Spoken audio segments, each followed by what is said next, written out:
I am pleased to have you return to my Coin Lady channel.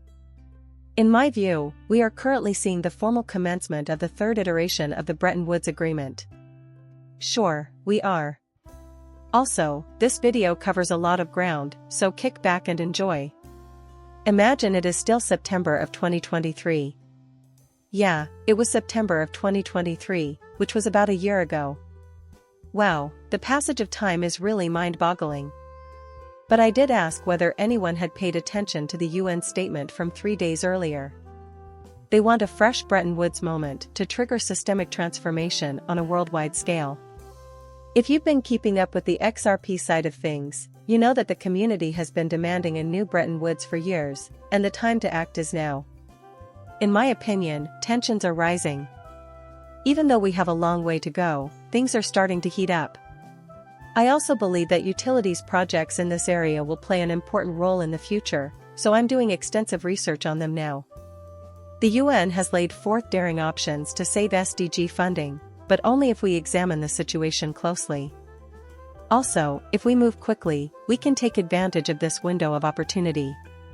The United Nations actually put this under the financial divide category. A debt trap exists, whereby poor nations are unable to escape the high cost of borrowing, up to 8 times more than wealthy nations. Hey, guess what? They are essentially telling you.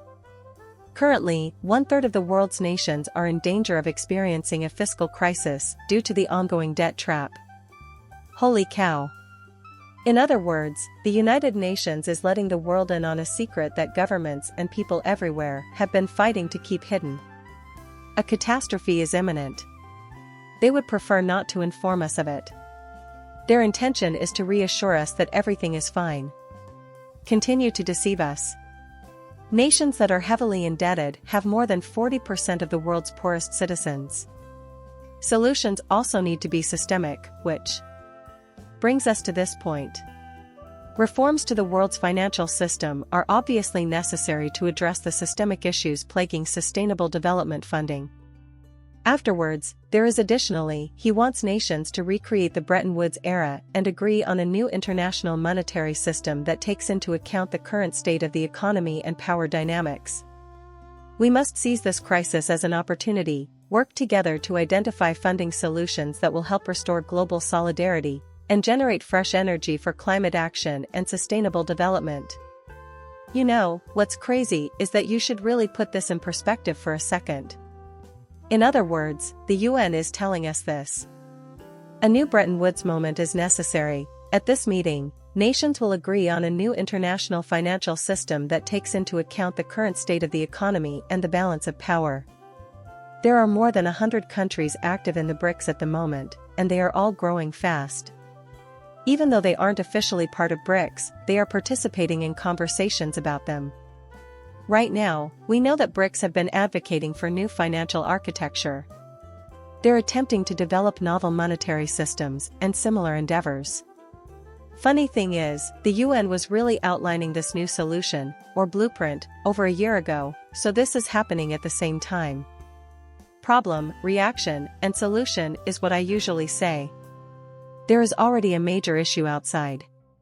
We're actively attempting to gauge such responses. Also, it appears like a lot of people are responding to it and have figured out how to fix it. They must already have the answer, in my opinion.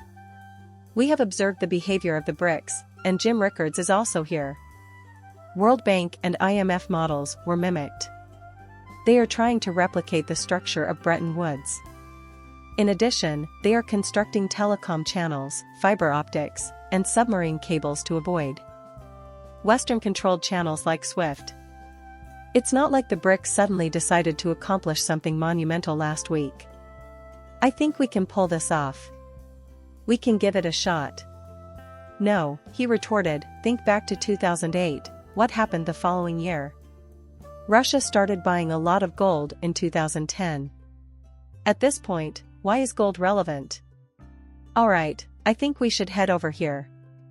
This marks the beginning of the third Bretton Woods Conference, a revolution in commodity currencies, and the International Monetary Fund's Independent Evaluation Office. This flyer has been detailed on this channel before. Although this is not new information, we will discuss it briefly for the benefit of viewers who are new to the channel or perhaps even this article. For example, if we examine this paper from April of 2022, just 1 month after the sanctions were issued, Russia has begun to strongly oppose the US dollar and the US dollar system, which is dominated by the US. Imagine this, just 50 years ago, the dollar supplanted gold as the world's reserve asset. Ever since, the world's economy has been progressively dominated by financial institutions, with the rise of regulated derivatives, hedge funds, dot-coms, and an explosion of unregulated derivatives and securitizations that culminated in Lehman's collapse. However, it appears that this era is coming to a close with the advent of a new commoditization brought about by the commodity crisis. According to renowned flows analyst Zoltan Paver of Credit Suisse, we are seeing the birth of Bretton Woods III, a new global monetary order based on commodities in the East that will probably undermine the euro-dollar system and add to inflationary pressures in the West, based on recent geopolitical events.